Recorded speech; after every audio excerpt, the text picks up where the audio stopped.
When we are first introduced to Zenitsu Agatsuma in season 1, he is arguably the most exhausting protagonist in modern anime history. He is constantly crying, shivering with sweat and screeching at the top of his lungs. To casual viewers, Zenitsu is just written as an annoying, loud comedic relief trope, a literal coward who somehow stumbled into the demon slayer corpse. But if we step away from the comedy and analyze his physical symptoms, a completely different picture emerges. Obviously, the author Koyoharu set this story in historical Taisho era Japan, so words like mental health disorders don't exist in their world. But if Zenitsu walked into a clinic today, a psychologist wouldn't call him a coward. They would look at his hyperventilating, his catastrophic thinking, and his sudden fainting spells and realize his nervous system is trapped in a textbook severe panic disorder with agoraphobic tendencies. I'm so excited. He's my favorite character. So yeah, today we are going to do a deep, complete psychological study of Zenitsu Agatsuma. I know Demon Slayer is just a masterpiece of an anime that we should all just watch, enjoy, and not overthink. And the author clearly wrote Zenitsu's constant screaming purely for comedy. But as someone who loves comparing anime characters to real-world mental health, I just can't help but look at his symptoms through a completely different angle. I mean, I love it. I do it for fun. So yeah. We'll dissect his tragic past, look at how his anxiety controls, how he eats, walks, and sleeps, and uncover the mind-blowing neurological reason why he can only fight when he passes out. To understand why Zenitsu's nervous system is permanently broken, we have to look entirely at his human past.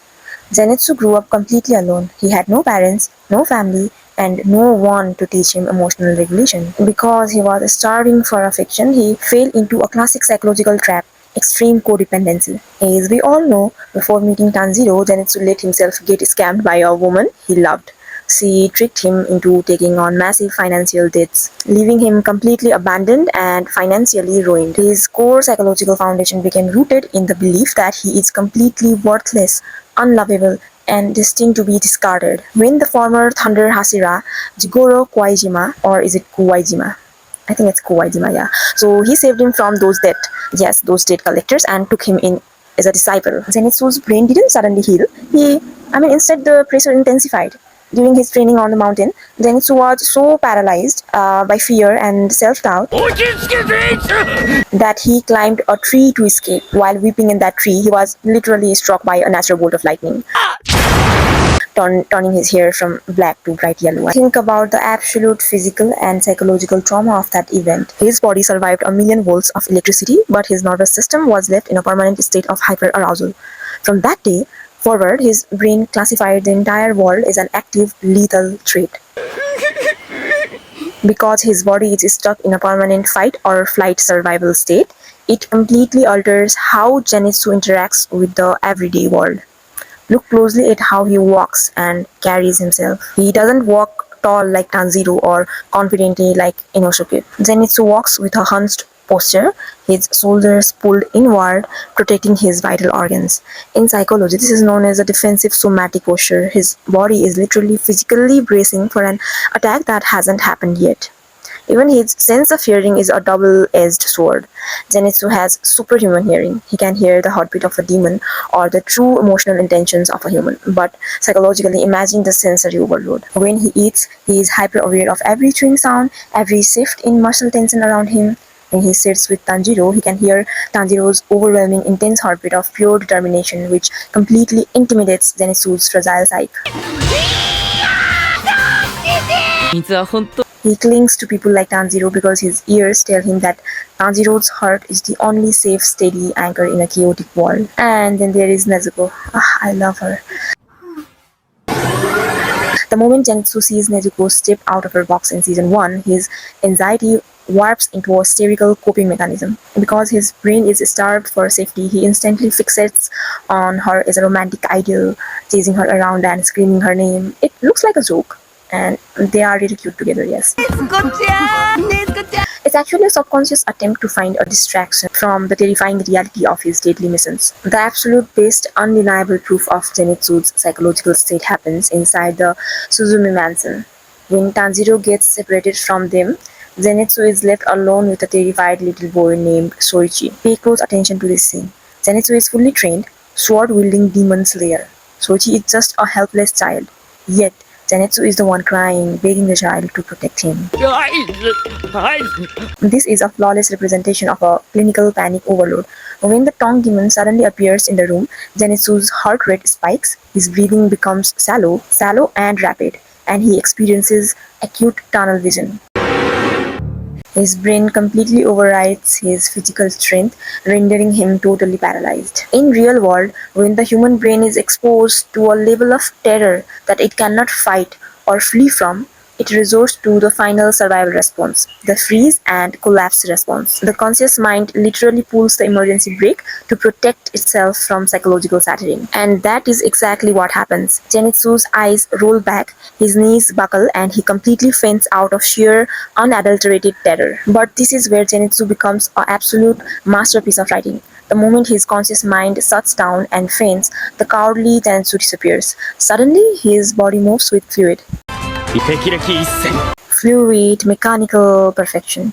In a split second, he unsheathes his blade and decapitates the tongue demon before it can even blink. Why does this happen? It's not magic and it's not a split personality. It is subconscious muscle memory and conditioning. During his brutal training with Zigoro, Zenitsu was forced to practice a single solitary move, the first form of thunder breathing, thousands and thousands of times until his hands bled. He hated it, he cried through it, but his muscles memorized the exact neural pathway perfectly. When Zenitsu is awake, his severe anxiety, low self-esteem, and constant self-doubt act as a massive mental barrier. His overactive conscious mind literally paralyzes his body.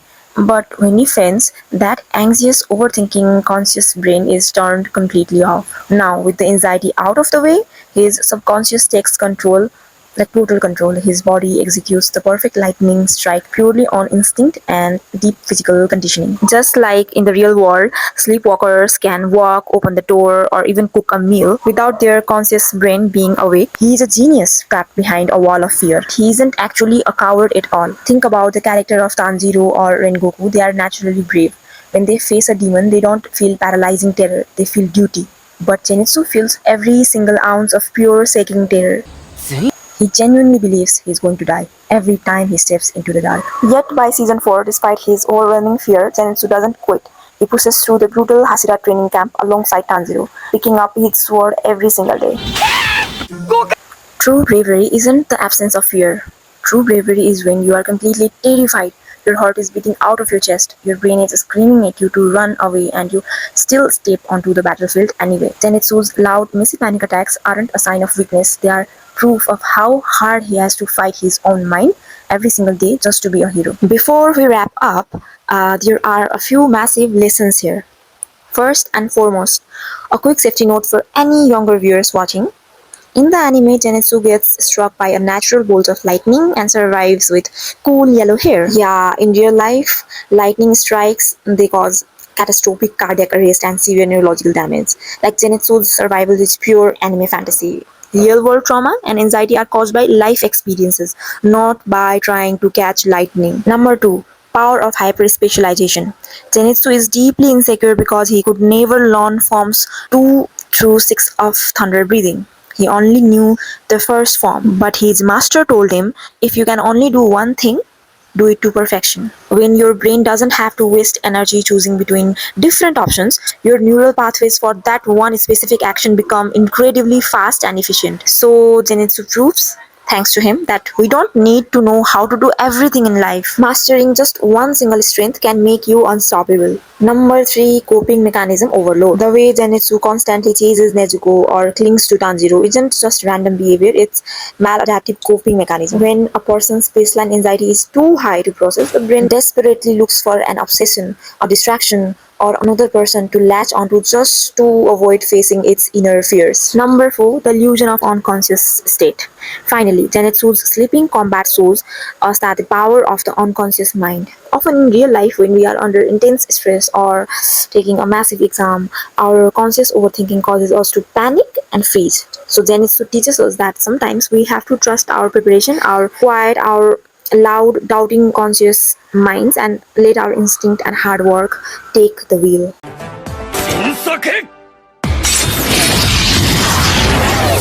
What do you think about Zenitsu's psychological design? Does understanding his anxiety change how you see his loud screams? Let me know in the comments below, and I'll see you in the next case study.